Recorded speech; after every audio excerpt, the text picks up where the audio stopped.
guys, it's Glenn from glenscarcollection.com, and today we're going to talk about one of my favorite new cars, the 2023 BMW M2. If you follow the channel, you know I had a 2016 M2, and it was one of my favorite cars. I had Long Beach Blue 6-speed manual executive package. So this is going to be a great one. I think I really like the looks of this car, though I'm not crazy about the color. Comment below what you think about this Toronto red. It was a newer color that I've seen on the new M3, M4. I've seen it in person on those cars. Not too crazy about it. I would love another Long Beach Blue car, but that's probably an individual color now. I don't think they're making it in that. So in this video, we're going to go about everything you need to know, or certainly everything we know so far. Remember, if you like these kind of videos, hit the subscribe button. If you're already a subscriber, hit the notification bell. I post at least 2 videos a week, many on BMW M cars. Like and share this video so our channel can grow, and always leave a positive comment below. So we're going to go through everything in this video. We're going to go through the horsepower, the engine, the weight, some features you should know about the car and available features, transmission choices, and at the end we'll go over pricing and when this car will be available.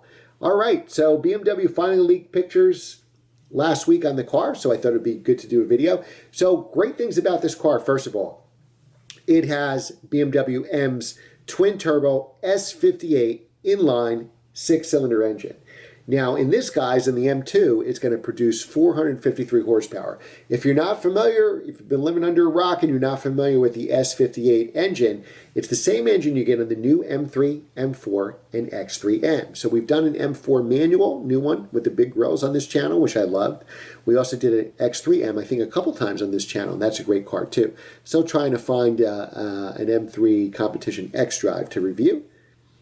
All right, so now that 3-liter engine is essentially unchanged from the M4. It's just slightly detuned. It's got a softer tune, so it's got 20 horsepower less. But the way to look at it, it's 48 more horsepower than the last generation M2. Now, what matters is torque, and you have a lot of it here. For a little car, you have 406 foot-pounds of torque, and it's available as low as 2,650 RPM. Now, the standard transmission is going to be a 6-speed manual, so you can still get this car in 3 pedals, and it's rear drive. Now, the other variants, like the M240, are going to be all-wheel drive. This is going to stay rear drive, and you can get a standard 3-pedal, 6-speed manual, or you can get an 8-speed torque converter automatic as an option. Now, I said torque converter automatic, so this is not a dual clutch. So just like the new M3 and M4 with the big grills, you could only get the torque converter automatic or the manual on the rear drive car. Here you have a choice of either one. Now, disappointing news is the weight of this car. So the new M3, M4 weigh about 3,800 pounds. My 2020 M340i X Drive weighs 3,800 pounds. And unfortunately, this does as well. So 3,814 pounds, which, if you're curious, is 200 pounds heavier than the outgoing M2 competition. Now, that's only if you get the manual transmission. The dual clutch, the torque converter automatic. See, even I'm saying dual clutch. Comment below whether you prefer the torque converter automatics or the dual clutch. Back in the day, you used the dual clutch because it was so much faster shifting than a torque converter automatic. Now we're seeing that the automatics have caught up or even faster than the dual clutches, and then you don't have that jerkiness at slow speeds or around town. Now, if you're going for that 8-speed torque converter automatic, that's another 53 pounds heavier than the manual. So now your weight is 3,867 pounds, 253 pounds heavier than the last M2 competition. Now, that's also about 200 pounds heavier than your E92 M3, which is still one of my favorite M3s, obviously that and the E46 M3.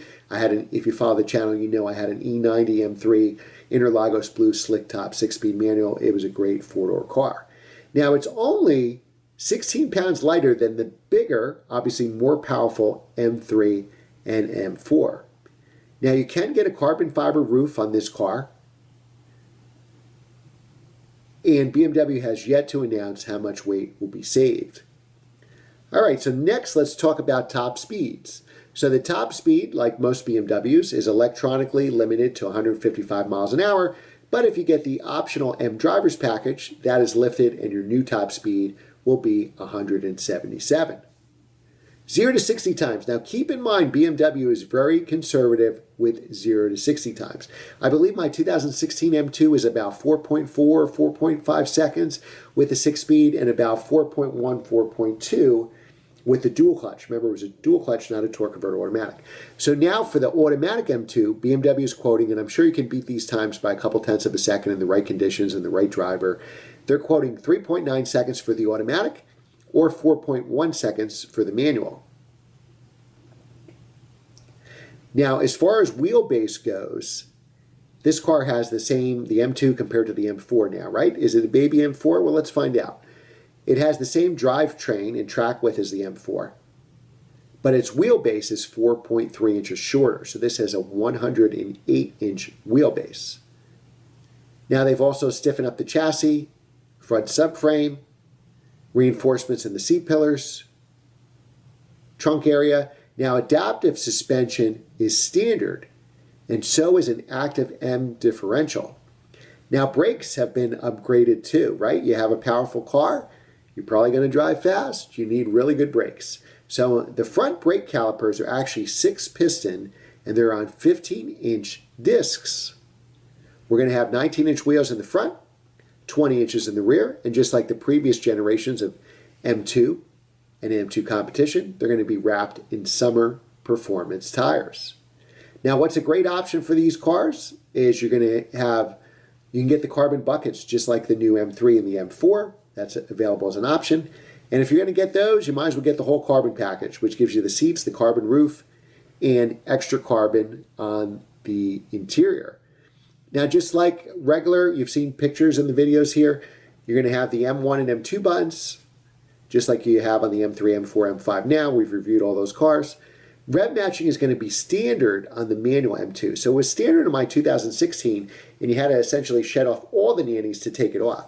Well, in this car, you don't have to do all that. You just have to go into the infotainment system, and you can remove the rev matching and heel-toe downshift for yourself, which I think is fantastic. Now, there's also going to be, just like the M3 and the M4, a lap timer and drift analyzer. Now, this is actually going to be built, this car, the 2023 M2, will be built in BMW's plant in Mexico. Base price is going to be $63,195. So that's a jump over the original M2 2016. Because keep in mind, this is not a competition. There'll be a competition after this and then probably a CSL. So my car essentially was the same price within $10 of my BMW 1M. I had a 2011 Valencia Orange BMW 1M. So my M2 in 2016 with the $1,250 executive package came to $54,555 was the MSRP, which was $10 more than the 2011 BMW 1M fully loaded, which was $54,545. If I remember correctly, I have the window stickers. I'll have to check that. But you can see that in my old videos, M2 versus M1. So it is a jump over that, and keep in mind there'll still be a competition version coming. So figure with options, you add the carbon buckets and the carbon package and the driver's package, you're probably going to be pushing 68, maybe even close to 70. So something to keep in mind. Now, that may be pricey, but I think it's going to be a great nimble car. It's going to be more nimble than the M3, M4 will be tuned that way. And M3 and M4 manuals, rear drives, I see them stickering with options around 85, 86. And then I see the M3 and M4 competition automatic only X drives, mid-90s, probably about 95, give or take, because they keep raising the prices every year, maybe 93 if you got one of the first year models. But it's up there. So this is a car that you can save 20 grand at least, maybe more, by going with the M2. I'd probably go with the M2 if I can get away with 2 doors. Now, when is it going to be set for delivery? Well, I got my M2 in 2016 in April of 16, so this is the same. It's going to be April of 2023. Now, keep in mind, if you don't get one of the first 2023s, BMW usually makes the 2024s come out in the middle of the summer. So I got one of the first M2s in 2016. Be timed like June came, July, the 17s were out, and I had a 2-year-old car that I got the second batch of, and it was already a model year old. So keep that in mind. If you miss the April deadline and get in the summer, you'll probably get a 2024, which is probably better in the long run for resale value. All right, so let me know what you think of the M2. Let me know what you think of this Toronto Red. I'm not crazy about the color, and I want to see more colors. They had a light blue color in the teaser that I would probably take over this red. I don't know if that does it for me either. I would love it if it was Long Beach blue or if they had like a San Marino blue or something like that.